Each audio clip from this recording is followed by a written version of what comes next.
Okay. So national income basically is a topic in which you need continuation. If for any reason you are taking an off, first of all, avoid it. If it is an unavoidable circumstance, then do watch the video before the next class. Otherwise, you will not be able to understand next class. समझ में आया?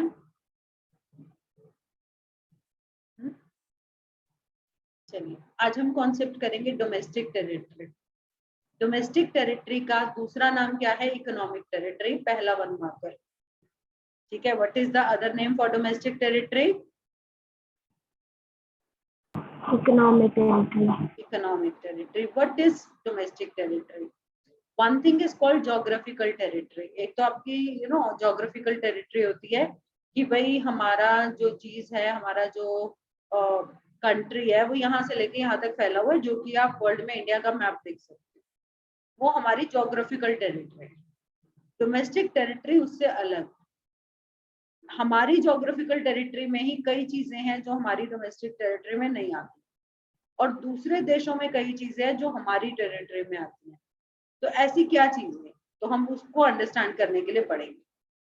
तो domestic territory एक ऐसा area है या एक ऐसी बाउंड्री है with in which goods, services, capital and human beings and technology can flow freely.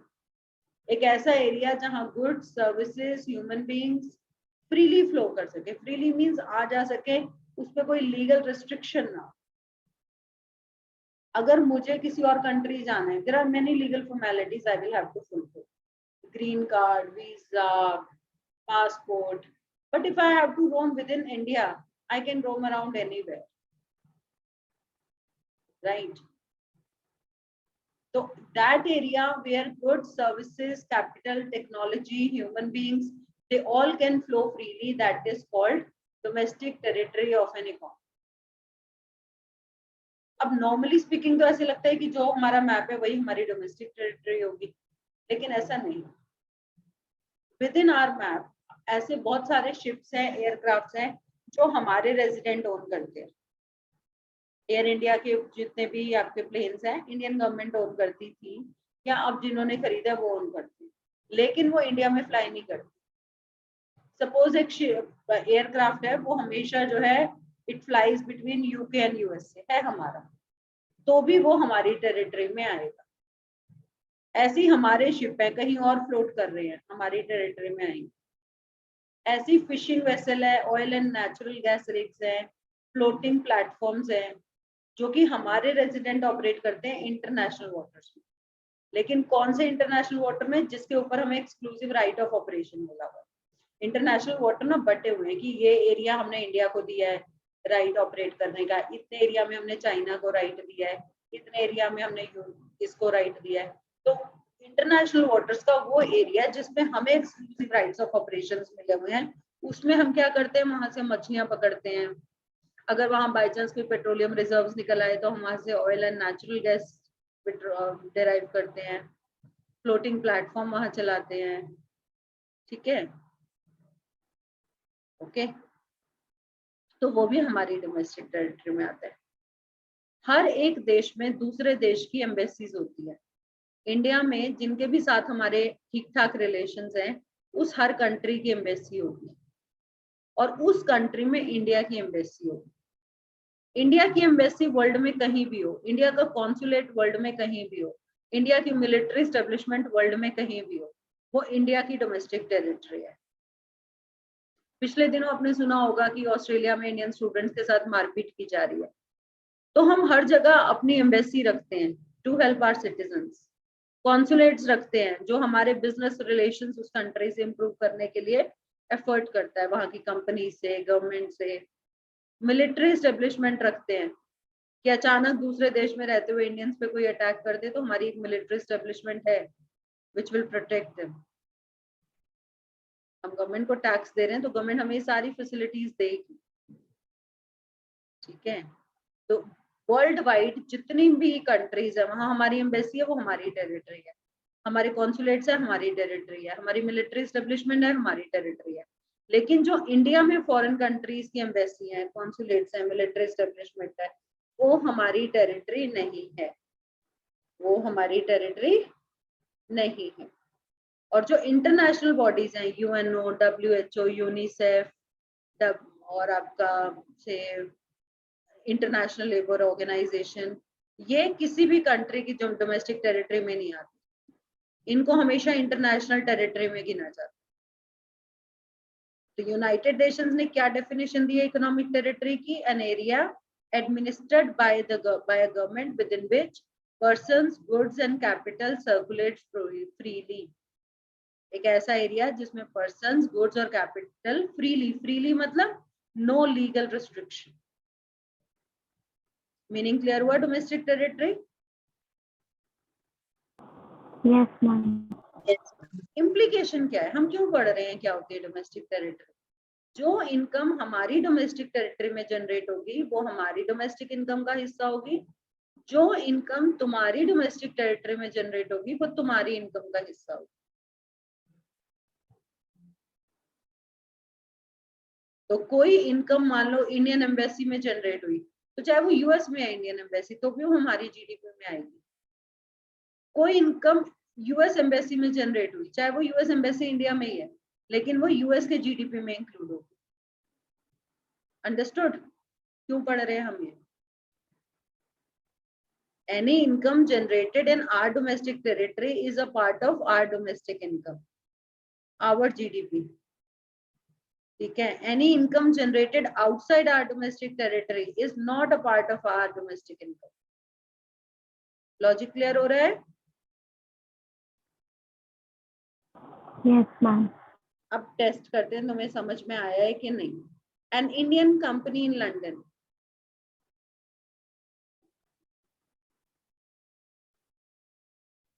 Yes. An Indian company in London.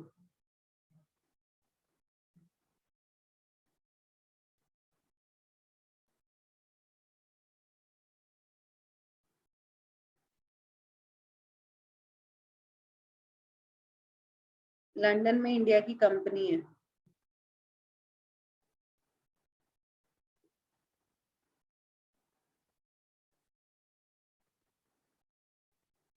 Yes ma'am है।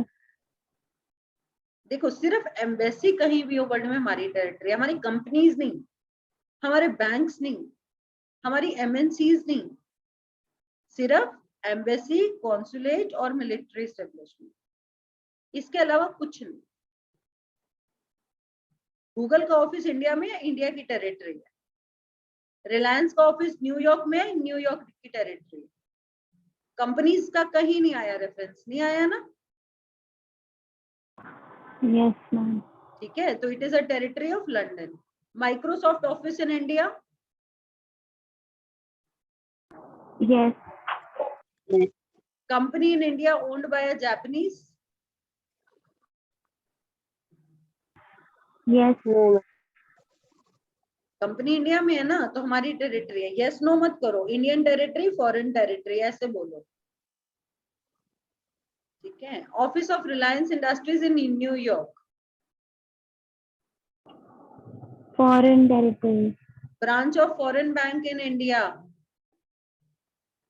India territory. Indian territory. Indian embassy in Japan?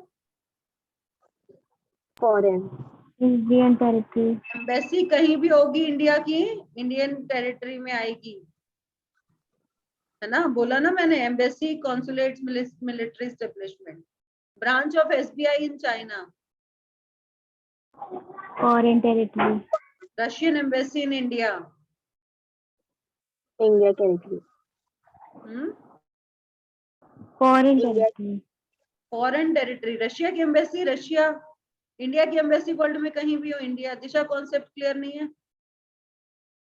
India की embassy, India का consulate, India का military establishment world wide कहीं भी होगा, किसकी territory होगा? India का। इंडिया का। इंडिया में किसी भी कंट्री की एम्बेसी हो, कॉन्सुलेट हो, मिलिट्री एस्टेब्लिशमेंट हो, किसका डोमेस्टिक टेरिटरी होगा? उस कंट्री का। रशियन एम्बेसी है तो रशिया की टेरिटरी, अमेरिकन एम्बेसी है तो अमेरिका की टेरिटरी। ओके, इसीलिए आप कभी Okay. जाना एम्बेसी एरिया में तो आप देखोगे एम्बेसीज के ऊपर उनके अपने देशों का झंडा लहरा रहा होता है। हमारे देश में आप किसी और देश का झंडा नहीं कर सकते ना, flag hoisting not allowed. We are not allowed to hoist flags of foreign nations, right or wrong? Yes, ma'am. Right. Tata rented its building to Google in America. हमारी टेरिटरी नहीं। ओके। नेक्स्ट कॉन्सेप्ट आता है normal resident. What is normal resident? Normal resident means a person who ordinarily resides in India, जो generally India में reside करते हैं, और ordinarily का मतलब है मोर देन 1 ईयर, ठीक है, and who centre of economic interest also lies in that country. और कई बार दोनों में से अगर एक कंडीशन फुलफिल हो, मान लो कोई आदमी इंडिया से बाहर 3 साल रह गया लेकिन उसके इकोनॉमिक इंटरेस्ट इंडिया में, तो हम उसको इंडिया का ही नॉर्मल रेजिडेंट मानेंगे। अगर दोनों में से एक कंडीशन फुलफिल हो रही हो तो ज्यादा ध्यान किस पे देना है? Economic interest. उसका इकोनॉमिक इंटरेस्ट कम है। मान लो सचिन तेंदुलकर घुटनों के इलाज के लिए यूएस गया और इतने लंबे ऑपरेशन चले और डॉक्टर ने बेड रेस्ट बोल दिया कि उनको 3 साल यूएस ही रहना पड़ा, तो भी तो वो इंडिया का ही रेजिडेंट कहलाएगा ना, क्योंकि वो इंडियन टीम से खेलते हैं। इंडिया की में ही है ना उनका economic interest. Yes, yes ma'am. Yes. तो इकोनॉमिक इंटरेस्ट का क्या मतलब है कि वो प्रोडक्शन से कंजम्पशन और इन्वेस्टमेंट इंडिया से करते। So the resident lives or is located within the domestic territory. Okay, right? And he carries out basic economic activities of earning and this from India. Getting it? तो Yes, कौन ma'am. Included नहीं है normal resident में? Foreign tourist India में घूमने आए, 2-4 महीने के लिए आएंगे, तो क्या वो इंडियन रेजिडेंट हो जाएंगे? मेडिकल ट्रीटमेंट के लिए आए, पढ़ने आए, स्पोर्ट्स के लिए आए, कॉन्फ्रेंस अटेंड करने आए, रिलेटिव की शादी अटेंड करने आए, हज मनाने आए, माता रानी के दर्शन करने आए, ताजमहल घूमने आए, they are not our resident. Foreign staff of embassies, official, diplomats and members. अब इंडिया का एम्बेसडर बेशक बाहर रहता है, उसका इंटरेस्ट इंडिया में है ना, एम्बेसी में हमारा एम्बेसडर भी तो होगा। इसी से वर्ड बना है brand ambassador. Brand ambassador word सुनते हो ना कि इस कंपनी का ये ब्रांड एम्बेसडर है, तो एम्बेसी से वर्ड बना है, तो वो हमारा एम्बेसडर है, रिप्रेजेंट तो वो हमारी कंट्री को कर रहा है, तो वो उनका रेजिडेंट नहीं होगा, हमारा ही होगा। सिमिलरली इंडिया में अमेरिका का एम्बेसडर है, अमेरिका का रेजिडेंट है। ऐसे ही एम्बेसी में और ऑफिशियल होंगे, डिप्लोमेट्स होंगे, या अगर मिलिट्री स्टेब्लिशमेंट है तो अमेरिकन आर्मी होगी वहां पर। अगर अमेरिका में इंडियन मिलिट्री स्टेब्लिशमेंट है तो इंडियन आर्मी होगी, तो भी तो उनका इंटरेस्ट तो इंडिया में है ना। इसलिए मैं कह रही हूँ अगर दोनों में से एक कंडीशन फुलफिल हो रही हो, ऑर्डिनरली रिसाइड्स और इकोनॉमिक इंटरेस्ट, तो प्रेफरेंस कौन सी वाली कंडीशन को देनी है? Economic interest. Economic interest. तो international organisations like UNO, WHO, they are not considered as normal resident of the country in which they operate. They are considered normal resident of international area. वो किसी country के normal resident नहीं है। हाँ, लेकिन इन organisation में जो काम करते हैं वो जिस, मान लो अमेरिका में ऑफिस है और अमेरिकन काम करता है तो वो अमेरिकन ही कहलाए, ठीक है। लेकिन अगर 1 साल से ज्यादा काम कर लिया तो वहां का सिटीजन हो जाएगा। अंडरस्टूड? मान लो इंडियन है, WHO के ऑफिस में काम कर रहा है और ऑफिस है लंदन में, तो वो इंडियन ही कहलाएगा अगर 1 साल से कम तक काम किया। 1 साल से ज्यादा काम किया फिर वो क्या कहलाएगा? British, American. है ना। फिर उसको वहां की सिटीजनशिप में, सिटीजनशिप नहीं मिली, रेजिडेंशियल स्टेटस मिला। रेजिडेंशियल स्टेटस अलग होता है, सिटीजनशिप अलग होती है। रेजिडेंशियल स्टेटस कंपनीज का भी होता है। हम कहते हैं ना Indian company, foreign company, Indian bank, foreign bank, सुनते हो ना। लेकिन सिटीजनशिप सिर्फ ह्यूमन बींग्स की होती है। सिटीजनशिप कंपनीज की नहीं होती, इंस्टीट्यूशंस की नहीं होती, ठीक है। सिटीजन्स को वोटिंग राइट होता है, ठीक है। A citizen can be a non resident, but a non-resident can never be a citizen. Repeat करो, a citizen can be a non-resident. जब सिटीजन नॉन रेजिडेंट होता है तो उसको क्या बोलते हैं? NRI, non resident Indian. सुना है वर्ड? ये एनआरआई है, Yes, ma'am. है ना? यानी है इंडियन बट रहता इंडिया में नहीं है, तो नॉन रेजिडेंट इंडियन, राइट। और सिटीजनशिप का मतलब हुआ जैसे अभी आप जो है आपकी अमेरिका की जो वाइस प्रेसिडेंट बनी है, क्या नाम है? कमला Harris. हाँ Kamala Harris. हाँ ठीक है, तो शी इज, मुझे अभी भी क्लियरली सुनाई नहीं दिया, मिस कमला व्हाटएवर, ठीक है। She is not a resident of India, she is not a citizen of India, only thing is that she once upon a time she was in India, she is born to Indian parents, है ना? maybe she spent her childhood in India, but now neither she is resident of India nor she is citizen of India. तो क्या citizen non resident हो सकता है? Yes. क्या citizen non resident हो सकता है? यस। क्या नॉन रेजिडेंट सिटीजन हो सकता है? यस। No. हो सकता है टाइम्स, मान लो नॉन रेजिडेंट है बट अभी उसे सिटीजनशिप वहां की नहीं मिली है ना? 3 साल से काम कर रहा है यूएस में, लेकिन सिटीजन इंडिया का ही अभी भी, ग्रीन कार्ड नहीं मिला उसे वहां का। Got it? राइट। Yes. लेकिन सिटीजनशिप स्टेटस सिर्फ ह्यूमन बींग्स का होता है, और रेजिडेंशियल स्टेटस ह्यूमन बींग्स का भी होता है और कंपनीज और इंस्टीट्यूशंस का भी होता है। रेजिडेंशियल स्टेटस देखो किस लिए कैलकुलेट किया जाता है, उसका पर्पस क्या है? अगर तुम इंडिया के रेजिडेंट हो तो तुम्हारी इनकम पे टैक्स इंडियन गवर्नमेंट लगाएगी, और अगर तुम अमेरिका के रेजिडेंट हो तो तुम्हारी इनकम पे टैक्स अमेरिकन गवर्नमेंट लगाएगी।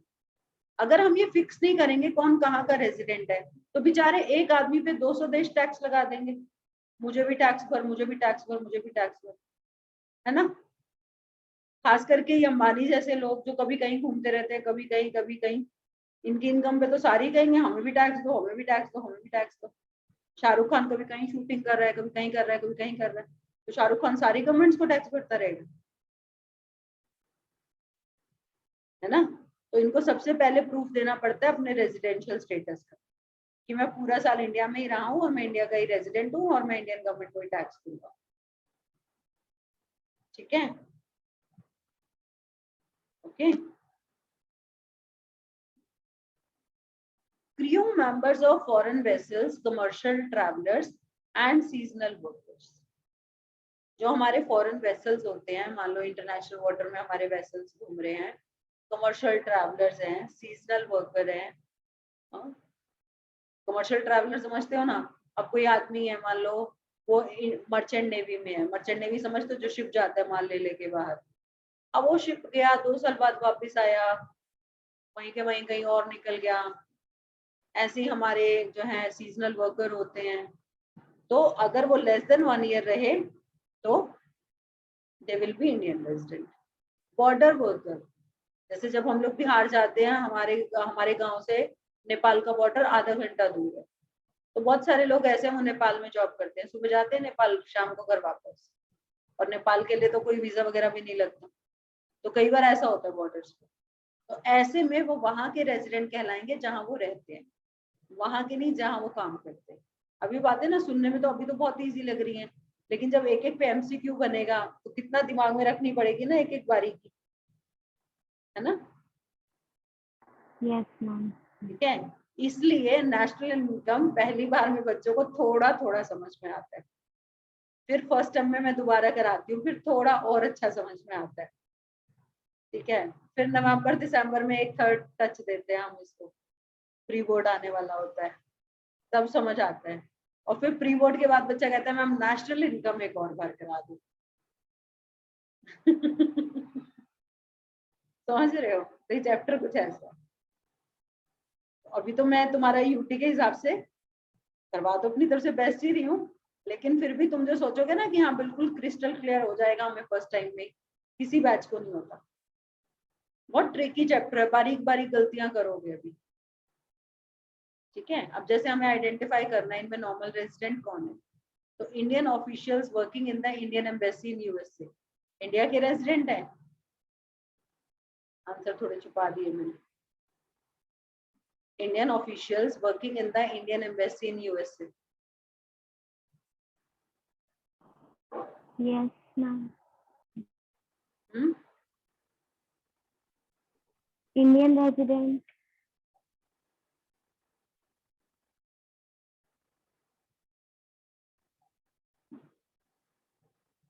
यूएस एम्बेसी में बेशक काम कर रहे हैं, इंडियन ऑफिशियल्स हैं, और वो एम्बेसी हम एज्यूम कर रहे हैं कि इंडिया में ही है, और उनके सेंट्रल इंटरेस्ट कहाँ है, इंडिया में। तो लेस देन 1 ईयर काम करेंगे तो कहाँ के रेजिडेंट कहलाएंगे, India. India. A Japanese tourist जो इंडिया में 2 महीने रहा। ये दिशा क्या गंदी आदत हो गई है कैमरा ऑफ करने की बार बार।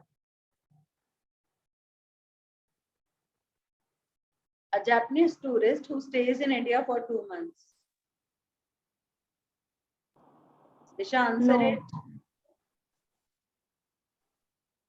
Ayushi? मैम इंडिया के रेसिडेंट नहीं है। नहीं है, very good. Indians going to Pakistan for watching the cricket match. Ayushi? Indian resident. Indian resident ही रहेंगे, है ना, खाली मैच देखने चले गए तो पाकिस्तानी तो नहीं हो जाएंगे। Indians working in UNO office located in America for less than 1 year.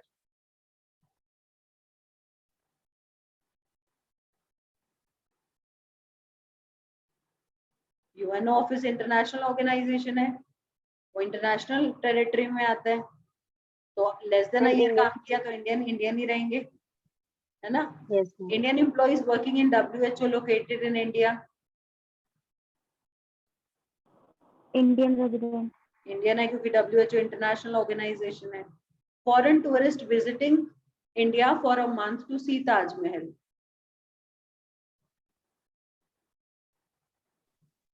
Ma'am India resident नहीं है। मैम इंडियन रेसिडेंट नहीं है। इंडियन रेजिडेंट नहीं है। इंडियंस मुस्लिम गोइंग फॉर हज पिलग्रिमेज, हज की यात्रा के लिए इंडिया से मुस्लिम गए हैं। Indian resident. Indian resident. तो सिटीजनशिप बेसिकली क्या हुआ, it's a concept based on the place of birth of the person और some legal provisions allowing a person to become citizen. या तो बाय बर्थ मिलती है या फिर कोई सिटीजनशिप के लिए अप्लाई करता है और हम उसको देते हैं। और ये इकोनॉमिक कॉन्सेप्ट है, ये टैक्सेशन के काम आता है, जीडीपी कैलकुलेट करने के काम आता है, राइट, अंडरस्टूड। हाउएवर ये हमारे सिलेबस में नहीं है, लेकिन बच्चा कई बार टर्म सुनता है ना, इसलिए ये डाली हुई है, बुक ने भी डाली और मैं भी समझा रही हूँ, otherwise it is not related to us. Okay, दो कॉन्सेप्ट और लूंगी आज, factor income and transfer income, और एक आपकी final goods and intermediate goods. हालांकि मैंने ये पिछली क्लास में भी ली थी, but I am giving it a quick revision because maybe Ayushi didn't understand. Ayushi, should I start for you? Yes, ma'am. So factor income basically is the income which is received by giving factor services. किसी बच्चे की fees pending थी, मैंने parents को message किया kindly पे the fees, तो मुझे जो है मेरे जो सीनियर है उन्होंने कहा no need to be so humble, fees मांग रहे हैं हम, कोई भीख नहीं मांग रहे, राइट। तो फैक्टर इनकम में आपकी अकड़ होती है ना, अकड़ से मांगते हो ना, राइट। और यही मैं शनिवार को तेल लेके तुम्हारे घर के बाहर आ जाऊं ऑरेंज रंग के कपड़े पहन के, बच्चा भगवान भला करेगा, साधु बाबा को कुछ दो, तो भीख की तरह मांगना पड़ेगा या नहीं? Yes, ma'am. है ना? तो लाइफ में किस पे रिलाई करोगे, फैक्टर इनकम पे या ट्रांसफर इनकम पे? Factor income. लाइफ में मोदी जी का रोना रोगे या अपने बलबूते पे अपने को खड़ा करोगे, या सारी जिंदगी कभी केजरीवाल के नाम पे रोते रहोगे, कभी मोदी के नाम पे?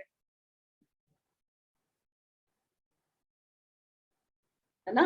समझ में आया फैक्टर इनकम क्या है?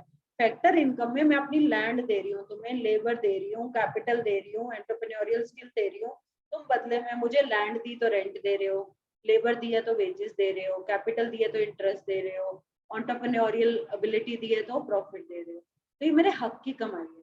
यहाँ one sided donation, old age pension, scholarship, pocket money, unemployment allowance, ठीक है, अगर किसी का एक्सीडेंट हो गया इंश्योरेंस कंपनी ने पैसे दे दिए, हाँ, बुजुर्गों को सरकार फ्री में पैसे देती है, उसे बोलते हैं ओल्ड एज पेंशन, विडोज को देती है उसे कहते हैं विडो पेंशन, ठीक है, मामा जी आए कुछ दे गए, गिफ्ट, मैं बार बार मामा जी बोलती हूँ क्योंकि इंडिया में है ना, मामा जी को बेचारों को दिल ना हो तो भी गिफ्ट देना पड़ता है है ना, इंडिया के सिस्टम ऐसे है, इसलिए मेरे मुंह से मामा जी निकलते हैं, right?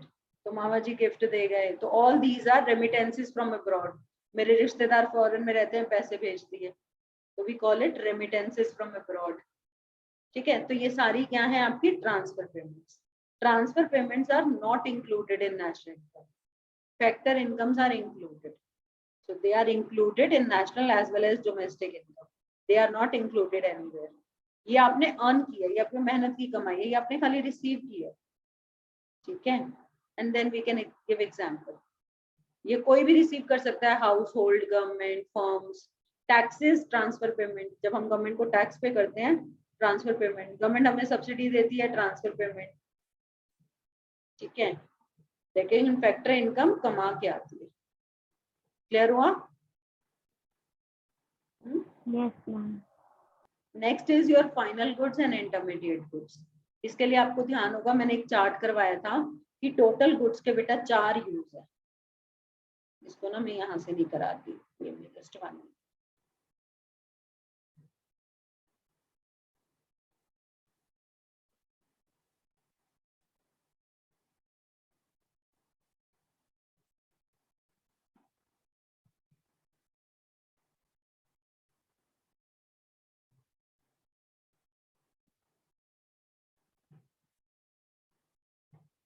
Is it visible?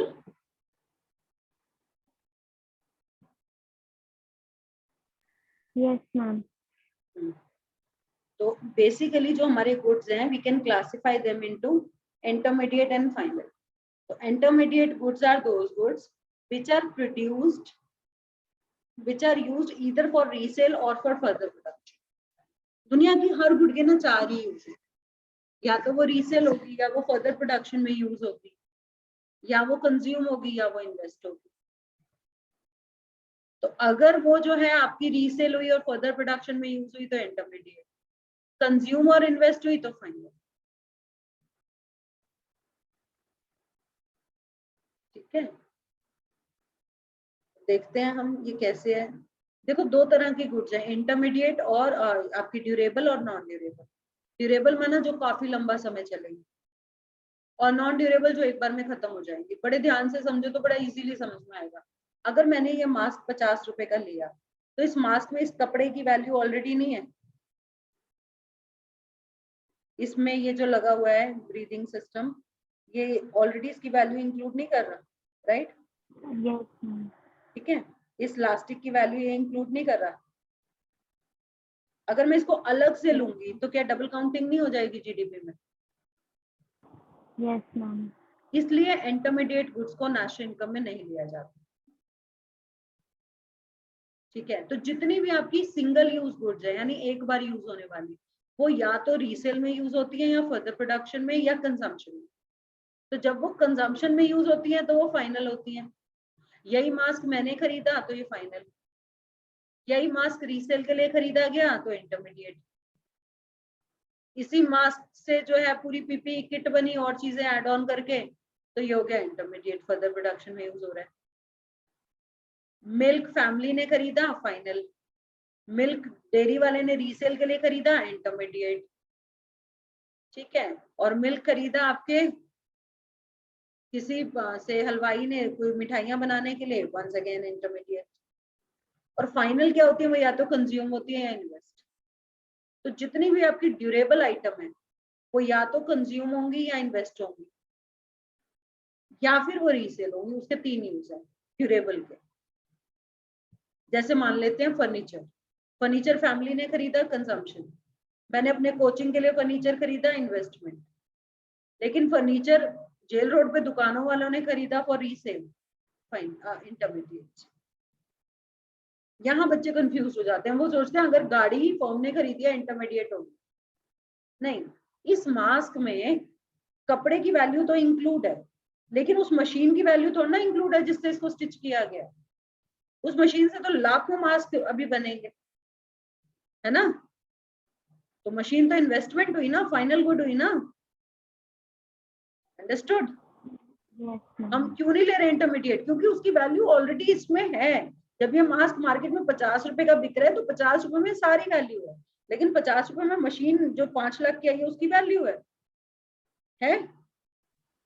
No, ma'am. Logic समझ में आया क्यों फाइनल गुड्स लेते हैं, क्यों इंटरमीडिएट नहीं लेते? और क्यों durable Yes, goods ma'am. Investment कहलाती हैं, इंटरमीडिएट नहीं कहलाती, unless and until they are meant for resale. सिर्फ जब रीसेल के लिए होगी ना कोई भी मशीनरी, टूल, इक्विपमेंट, फर्नीचर, यानी असेट, मोटे asset, long term assets, fixed assets, तब वो जो है आपके इंटरमीडिएट होंगे, तब वो आपके इंटरमीडिएट होंगे, otherwise final. Understood? Yes, ma'am. Nishita, watch this video and we are starting next meeting for another 20 minutes. Thank you so much everybody. Please rejoin.